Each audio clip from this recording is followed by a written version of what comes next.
Hola mis amigos and possible amigos, my name is Taff316. Welcome back to another reaction video. Today we're going to be watching You Have Been Watching.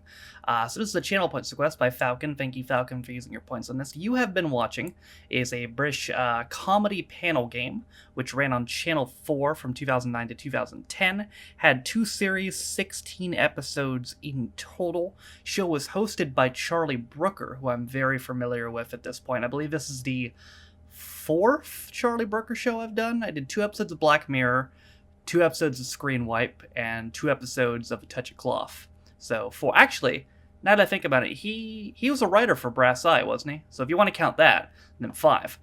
This show also had an Australian version, which premiered in 2011, and on the Comedy Channel in Australia, and apparently ranks in the top 5 highest rating local production series in the Comedy Channel's history. There's no actual source to back that fact up, but it's written on Wikipedia, so it must be true. Falcon specified an episode. We're going to watch Series 1, Episode 3. It's around 37 minutes, so let's go ahead and do it. Alright, here we go.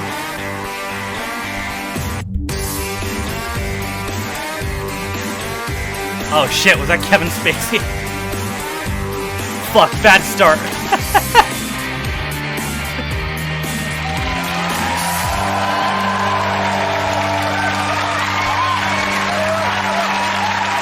Hello and welcome to You Have Been Watching, the programme that takes the week's TV, slams it on a marble slab and guts it like a metaphor.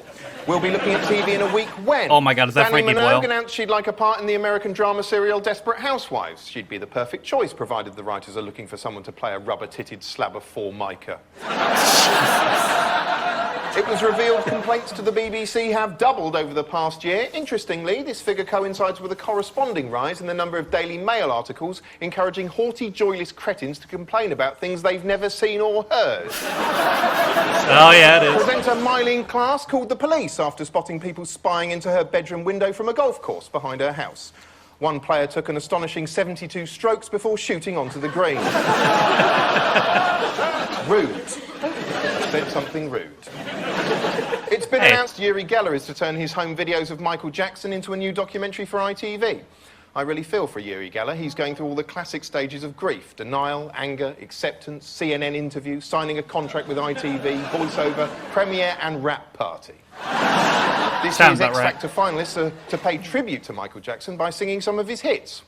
Tell you what, if he could hear their artless caterwauling, his brain would be spinning in its fridge. Anyway, joining me on the show this week are Frankie Boyle, Reece Shearsmith, I thought it was him. and Sarah Millican.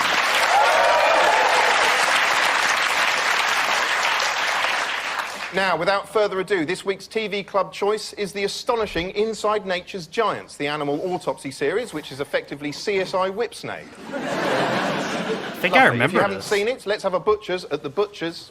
Inside Nature's Giants represents your best chance to discover what it's like being inside an animal without being charged with gross indecency. Here we go. I think I've seen Essentially a this. cross between a natural history documentary and a Friday the 13th style slasher movie, it's a blood-drenched journey into the very heart and liver and stomach I don't of some remember of where, wildlife's but- biggest hitters: the elephant, the whale, the crocodile, and the giraffe. Not so cute with their skin off, are they? Ah. Jesus, it's like Dumbo for necrophiles. It might sound sensationalist, but there's Damn. heaps of proper science lurking amongst the offal. Informative VTs, CGI recreations showing how animals work, and the god-hating Professor Yaffle himself, Richard Dawkins, waxing lyrical about evolution. It's done by Darwinian means. Once you've adjusted to the gore, there's plenty to learn in a fun and fascinating way. And if you don't like that, then just squint a bit and imagine you're watching an M&S ad. This is not just giraffe innards. This is giraffe innards in an organic raspberry jus. Getting quite peckish now.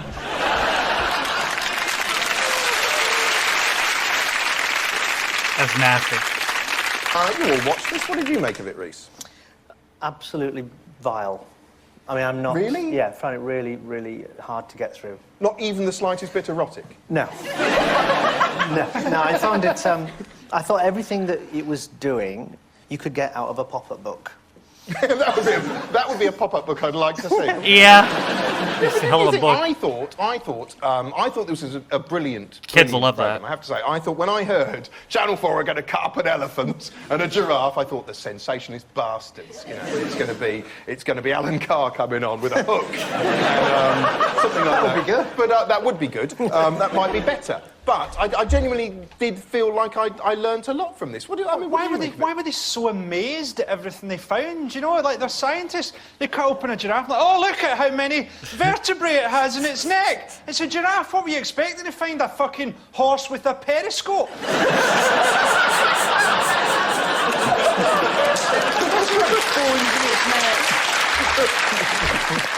They're impressed by the majesty of nature.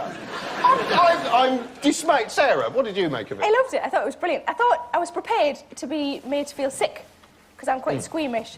But it Hey, just you made weren't? me feel really hungry. I watched it with my boyfriend and we had a barbecue afterwards. I thought that your level of You're whether sick, you're disgusted Sarah. or not by gore depends on to what degree you can empathise. Because I can't watch like human autopsies, and believe me, I've tried. Because you know the minute a blade goes in, I'm thinking, ooh, but with this I don't have a trunk or a tail. I could just watch them whipping bits off and hacking them open. It doesn't I get what you matter. mean. We're going to have a look at some of the nasty moments now. So cover your eyes if you're a wuss. We get a little bit of this here that we can take enjoy. I don't know whether you can grab a bit of this as well, but if I pass that one over there we go. So we have got an incredibly long small intestine. Compare this to the guts of the elephant. Can you stand back, please? Oh my In this god. animal, we see the consequence of a junk food diet, compared to the more discerning gourmet diet of a giraffe. We need everybody here to be on the other side of that water. Because Why she we're got a gonna kick knife? this in and it's all gonna pop out. Oh. Fuck. Delightful. Delightful. There's a beach that's just lost its blue flag status. What did you make of that? When they Could you got- imagine you taped it, but you accidentally taped over your daughter's Lion King DVD? But the soundtrack was still in place. That would- I like the fact that they do it all in orange Guantanamo-style boiler suits. And I like to think that's something that they made the inmates at Guantanamo Bay do. They gave them LSD and made them cut up a giraffe. OK, you've watched some of the series, so you've all seen your fair amount of animal innards, so you should be able to spot which body part comes from which animal. So Oh, I'm going to God. test you. Take a look at these pictures and tell me which animal you think they came from. OK, here's the first one. Oh, it's like the meat counter at Lidl. Possibly right. Whatever it is, it looks like it's begging for help. It does. Destroy me! Can't do when you're Shoot me. Reese. Elephant stomach? No, it's a crocodile's stomach. Wow. What's this? It looks like a Viennetta.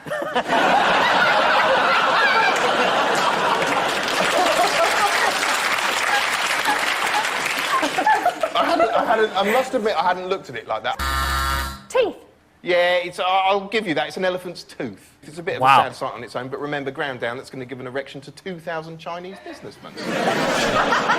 Well done, Sarah. That's a point to you. You're not wrong. What do you think when you're dissecting an animal of this stature? What do you think is one of the biggest dangers? Suddenly becoming overcome by the horror of your own life. Exploding stomach? Or exploding innards? Gases? Well, let's take a look. Before dissection can Oh. begin, we must release the gases that have built up inside. Just shows you, though, how much gas builds up within 24 hours. With lots of gas being produced and some liquid content as well, so we just need to relieve all that pressure.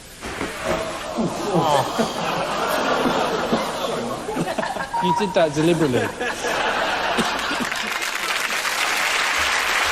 Literally deflating that Astonishing. The only way motherfucker. that could have been more impressive is if they stuck a trombone in the hole and made it play Nelly the Elephant.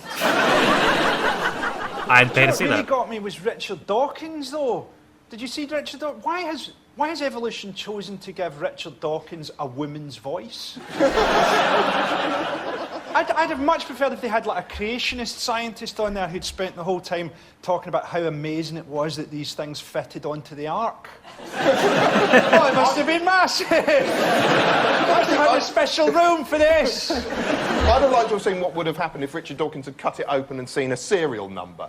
Or a label that said Made in Eden. So that you'd have to like cover it up with a sleeve. He's so delighted at all evidence that there's no God. He's absolutely fucking delighted that there's no God, Dawkins. He's just got a big smile on his face going, we live in a meaningless universe. With all super-evolved monkeys clinging to a rock that's falling through space. But at least, I mean, He's like one of the biggest liked atheists the of all fact that time, the man. programme had an agenda. It had a purpose. Didn't that strike you as a good thing? It had a purpose to find out stuff that we already knew. It was as if someone has thought, where haven't we been? And let's have a look inside it. I am appalled at all of you! It was you shit. scientific Philistines! It was an amazing programme! Was it? It was an astounding spectacle! I haven't seen inside an elephant, or a crocodile, or a giraffe. Fuck you all!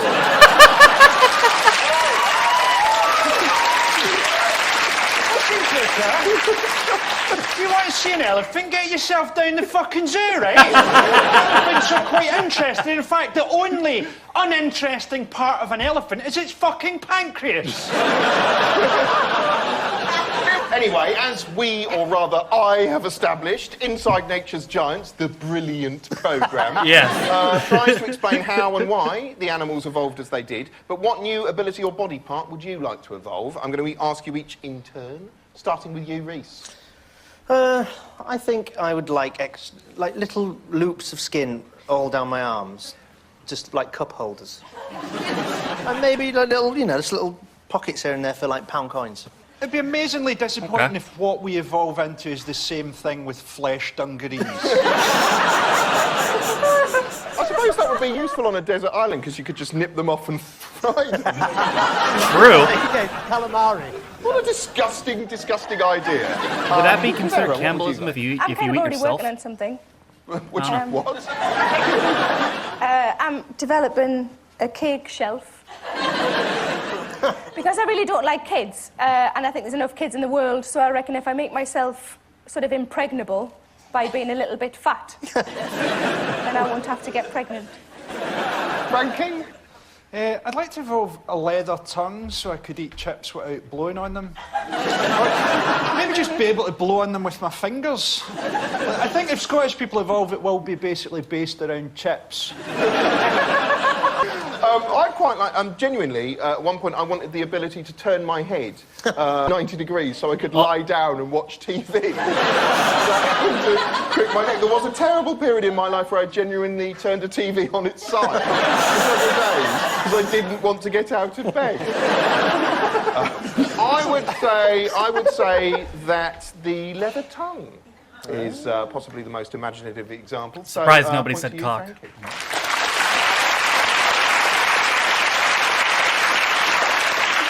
Luckily, we're done with dead creatures. Next week in TV Club, we'll be talking about the Jeremy Kyle Show. It's on ITV every weekday morning, and unfortunately, Not anymore. never ends in an autopsy. See you after the break, when, amongst other things, we'll be looking at the Got Talent franchise around the world. See you then. Not anymore, brother.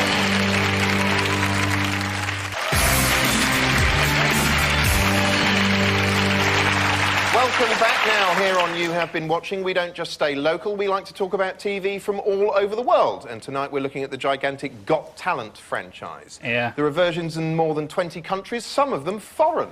Let's take a look.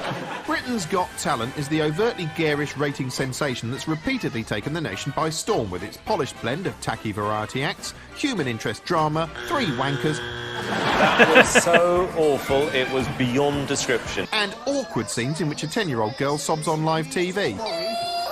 Oh, go on, blow your nose on Deck's suit, I dare you. But it isn't just a British sensation. It started in cheesy form in America in 2006, and since then has gone on to be a barnstorming success all over our hilariously troubled Hasselhoff. world. This is talent! From underwhelming logics in Australia, to hallucinogenic nightmare sequences in Russia, Show-offs like this prick are a global commodity. You name the country and the chances are it's got talent. Sort of, if you can call this talent. Not really. Okay, Got Talent is a huge hit all around the world. Why do you think it's so popular? Why do you think so many people watched it in the UK, for starters? Because there are a lot of morons in the UK. It's like a moron census. How many morons are there? How many people watch Britain's Got Talent? Oh, that's how many morons there are. Did you watch it? Yes.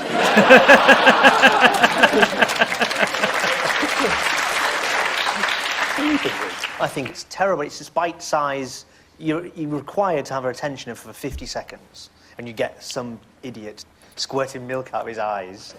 However, it's that most insidious of television that you're drawn into it, and I watch it. I think you just went on for longer than 50 seconds and I just phased out. Sorry. That's what I'm talking about. Was there anything in Britain's Got Talent this year that stood out for you, Frank? Well, obviously, Susan Boyle, who... Is she your mum? Your auntie. Was that year? We do have stuff in common, as I look ridiculous dressed as a woman as well.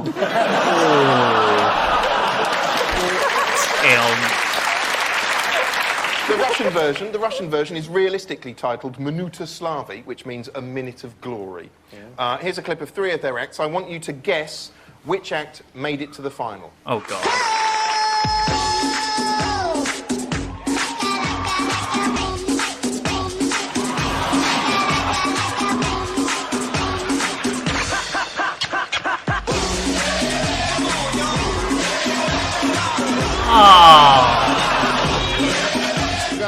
Как же ее использует Евгений?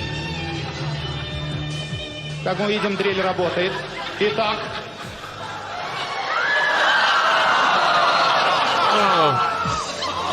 Поразительно.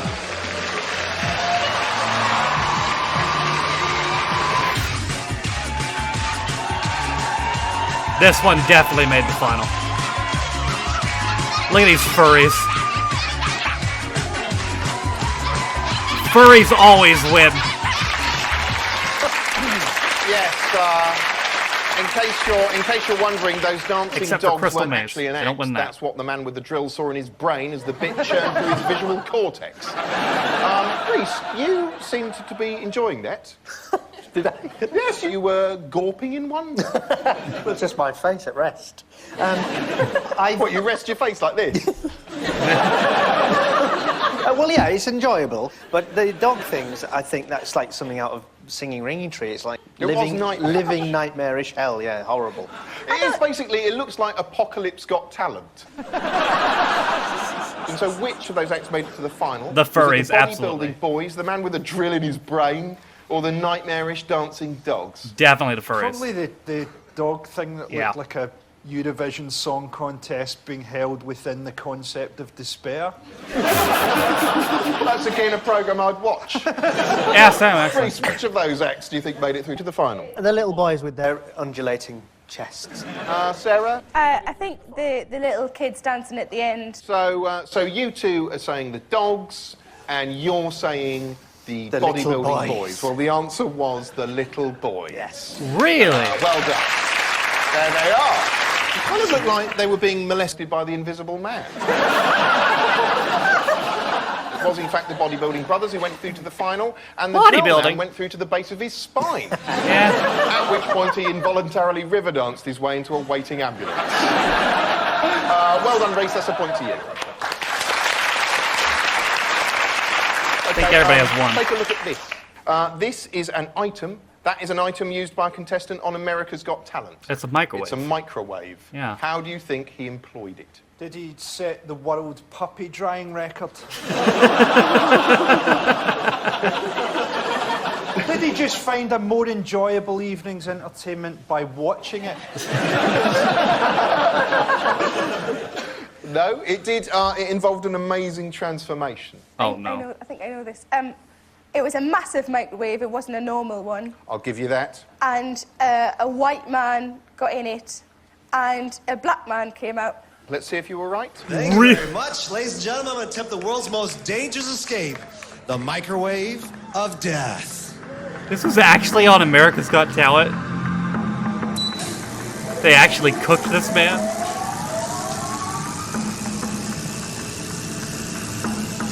It's one small step for man, one giant leap for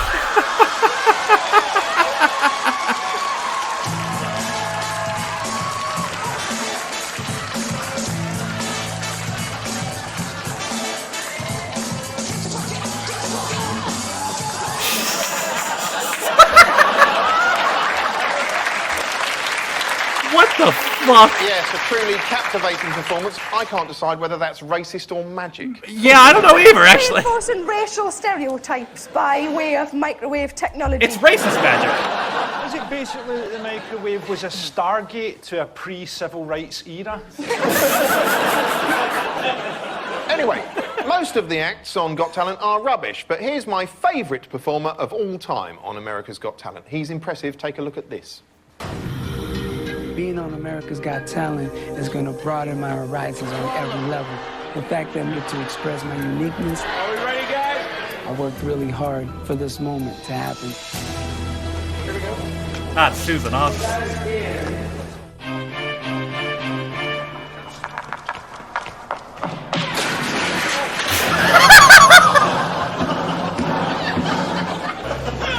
Right on stage, please, dear. Clear, please. Question is whether or not he landed on his head. Jerry Springer? First, everyone thought, oh, that's part of the act. It's not part of the act. Oh my fucking god. Unbelievable. Literally a show-stopping performance there. In case you're wondering, he was severely brain damaged and went on to enjoy the rest of the series. All right, we've seen a variety of different acts, but now I want to know what you'd do if you were forced onto the stage of Britain's Got Talent. Sarah, I'll start with you. When I was a kid, we had an assembly at school about talent. And my talent, I was about 10, was looking after animals. And I had a ring binder that I'd copied out things from rabbit books in the reference library. So my talent was basically plagiarism. How would that translate into barnstorming ITV entertainment? I'd read things from the ring binder. Reese, what would you do? I would, remember when you were a kid, you used to roll newspaper and then cut the ends and then pull it? And you get, there's like a palm tree? Yeah, you get palm trees. Oh, I'd do that with loads of them.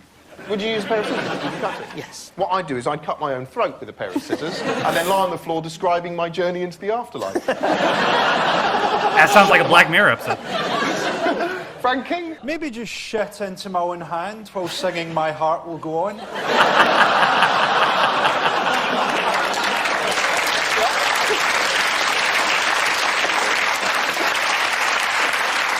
All right, here's a question about Simon Cowell. What extraordinary benefit does Simon Cowell claim the show gives the world? Fingers on buzzers for this one. Brain damage?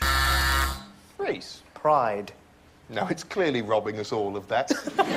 Any other suggestions? I'll give you a clue. It's a long word.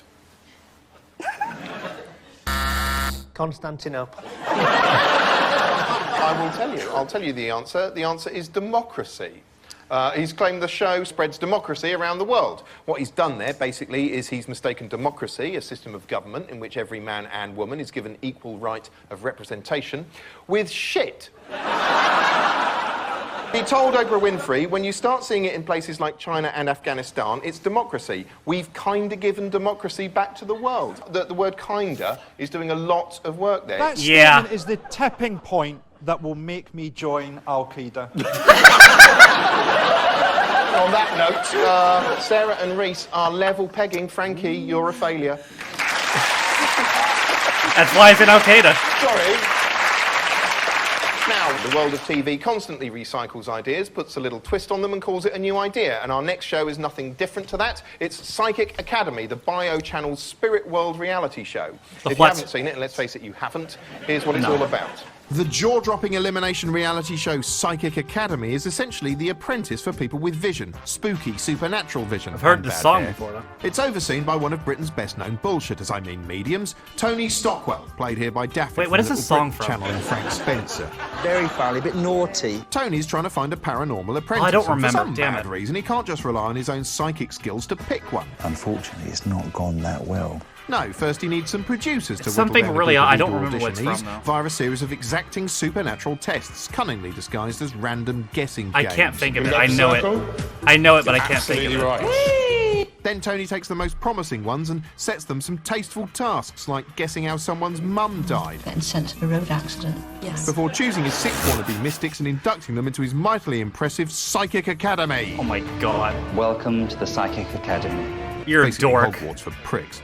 Here they wear absurd uniforms, play a variety of daft supernatural games, try their hands at mediumship, and stare reverentially as Tony waddles around saying stupid things. Controlling that table is the spirit mind. But who will win? No one knows, not even Tony, and he's psychic.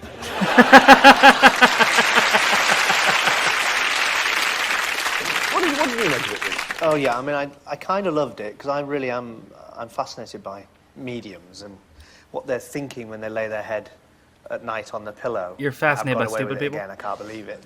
So am I. And so it was mesmerising to watch, but I mean, it's quite bold of it because it's just presenting exactly that, the stupid tricks and the cold reading that mediums do. It just highlights what a guessing game it is. Yeah. It's just literally heads or tails. What did you make of it, Sarah? I really liked it.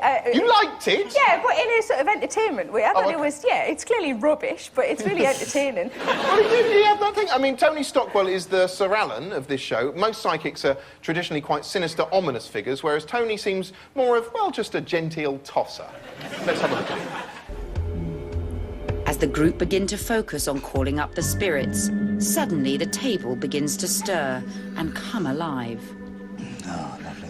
Come on then. Come on, friends, you come. Come work with us. Do you feel anything? Oh, loads, yeah. Yeah? No doubt you're thinking, my God, I can't possibly do this. This is illogical. It doesn't make sense. You're right. It is illogical, but the thing is, it works. I wonder if they consider the 11th of October or the 11th. That's his birthday. The 11th of October. Really? Well, it's quite good, that one. Say if you say 10 things and 4 things are bang on, that's all right. Do you know what I mean? It's enough. Good God. Yeah, 4 out of 10. 4 out of 10, that's not bad. I mean, what do you want him to be, psychic? I think he's like an undercover When agent. they're doing the thing with the table, it was on a really shiny floor, and I don't know if I've just been overly sort of sceptical, but I just really want them to do it on a carpet, like a really thick shag pile. So I just don't think it would work. No, it just looked like they were trying to play cards on a ferry. I like the way that he does that thing that waiters do if they're taking an order, where they go, would you like some soup? And it's really hard, it's almost impossible not to go, yes! Yes, I would. Died in a car crash. He's always doing something like, oh, I'm sensing you've lost a grandparent. I'm 50! The whole thing is massively flawed, because he's supposed to be working out who is the most psychic. Yeah. And surely the one thing a psychic should be able to tell immediately is who's the most psychic person in a room. The best thing about it is that everybody's always at peace with psychics. Oh, it's very peaceful, he's saying, it's very quiet here and stuff. He never contacts anyone who goes, I'm burning in hell! Your Uncle Eric, he's in hell! Anyway, the successful trainees are put through their paces by Tony and given a thorough training in various psychic disciplines, but were they any good? Well, let's take a look. Is there something to do with either alterations in the garden or some building work that you've been talking about? I don't know if there's a party coming up. There isn't. When you were about 7 years of age, did you have an accident? A broken limb? Oh, no, definitely not. Sprained ankle definitely feels like a broken ankle. Touch wood. Never broken a bone in my body. Yes, not too impressive there. It was like he was teaching them how to completely take part in his own delusion. Yeah. It was like, let me lead you on a journey into the heart of my own madness. I almost feel like he's an undercover agent secretly exposing this shit. I would. I could do one now. I'm getting a caravan. Anyone with a caravan? Must be somebody, yeah? Here you are. And is it a holiday caravan? You have it for when you go away? Yeah, yeah. And last time you were there, you were thinking you should do it up a little bit, yeah? Is that right? Yeah.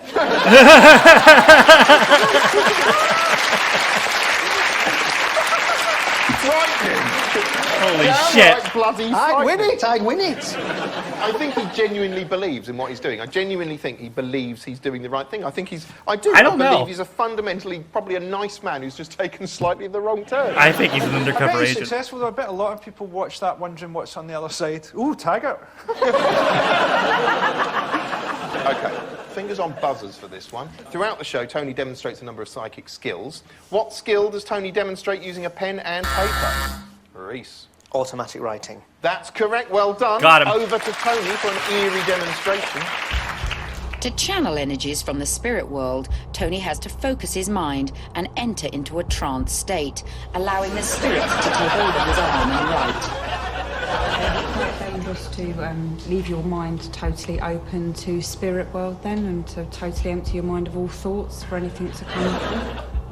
I would actually say no, most definitely no. Because I think I have absolute trust in the spirit people. And to me, they're very much my friends. The spirit channeled by Tony signs his name as Fred and reveals he has a personal message for the psychic hopefuls. We are pleased with you. Oh, that's nice.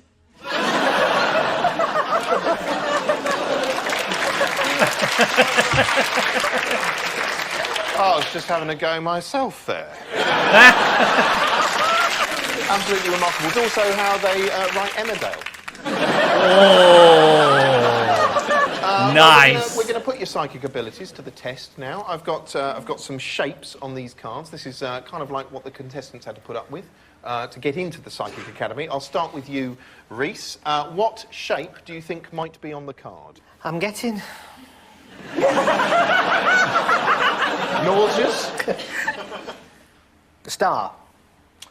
I'm afraid you're wrong. It's a circle. Damn. Tough shit. I was going to say that. Yeah, they all say, I was going to say that. Frankie, just open yourself up and sense it.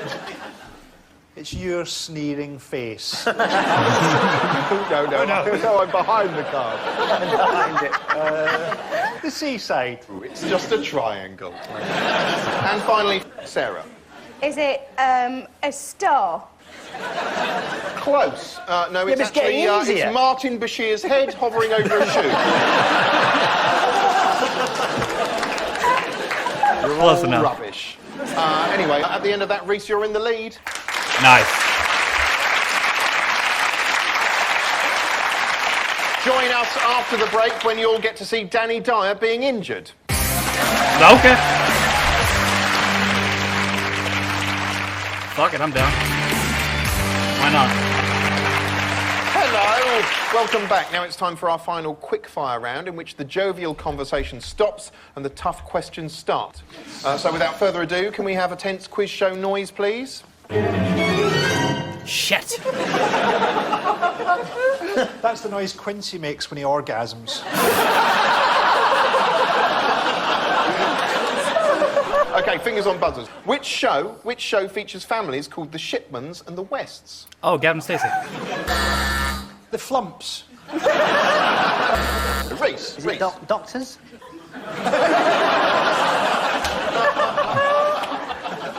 No, the title has got two names in it. And it's a comedy. It's a comedy. Rosemary in Time? No! And I know It's a warm, popular, cuddly, wuddly... Gavin and Stacey. Yes! There you go. Yes, the Shipmans and the Wests are the families in Gavin and Stacey. Interestingly, Rose West is a huge fan of Gavin and Stacey, but when she watched Horn and Cordon, she thought all her crimes had suddenly paled into insignificance. Next question. How did Big Brother celebrate its 10th anniversary last week? By getting cancelled. Got loads of ex-housemates and brought them back in and made them do tasks alongside the current housemates. It's the right answer. Well done, Sarah. Yes, Big Brother has been inviting old housemates back to recreate classic tasks. There was an astonishing moment last week as the housemate, now known as Dogface, was asked to sing the haunting choral classic Pie Jesu. Are you ready? Yeah. Oh, I don't even know these words. Pekka, ta, Monday. Oh, I don't. Oh, go on then.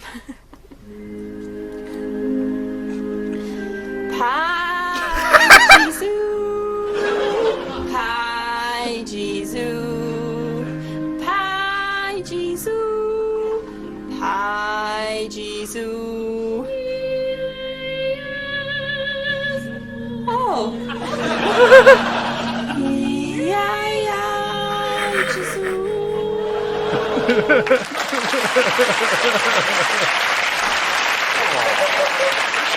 That moved me to tears. Her other favourite pieces of choral music include Handel's Messia and Mozart's Requiem. Is it just me, or did you get really good halfway through? Just you. Yeah. Which BBC drama caused havoc at Deptford train station last week? It's about spies. Frankie? Last of the summer wine. No, that's not it. Reese? Spooks. Correct, yes, it's Spooks. Trains were delayed after a member of the public spotted an oil barrel with wires sticking out of it. It was a prop bomb. If a device of that size had gone off... That actually used to be a racial slur. We can only imagine the terrible scenes of devastation it would have eradicated. Take that, Deptford. Yeah. Next question. How did Cockney actor and TV presenter Danny Dyer hurt his jaw last week? Talking like a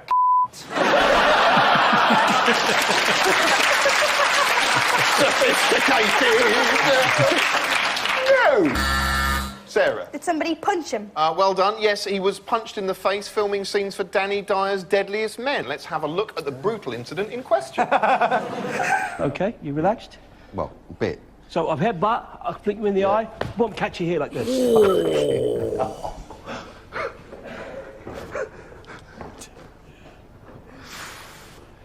Damn. Right, I think some other can do this demonstration. Close your eyes, clench your teeth. What are you going to do? I'm just going to give you a tap, just All right, from good. here. I'm not going to pull my hand back or anything like that. Just relax. No, relax. Just relax. They knocked me spark out. For fuck's sake, Mo, slow down. Mo just punched me hard in the jaw and it really hurt.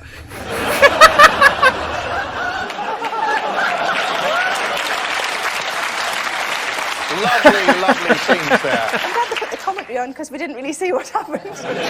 Just totally unnecessary. That guy won a competition to do that. Well, obviously, you don't want to meddle with a format that perfect. If I could change anything about it, I'd give the other guy a bicycle chain. End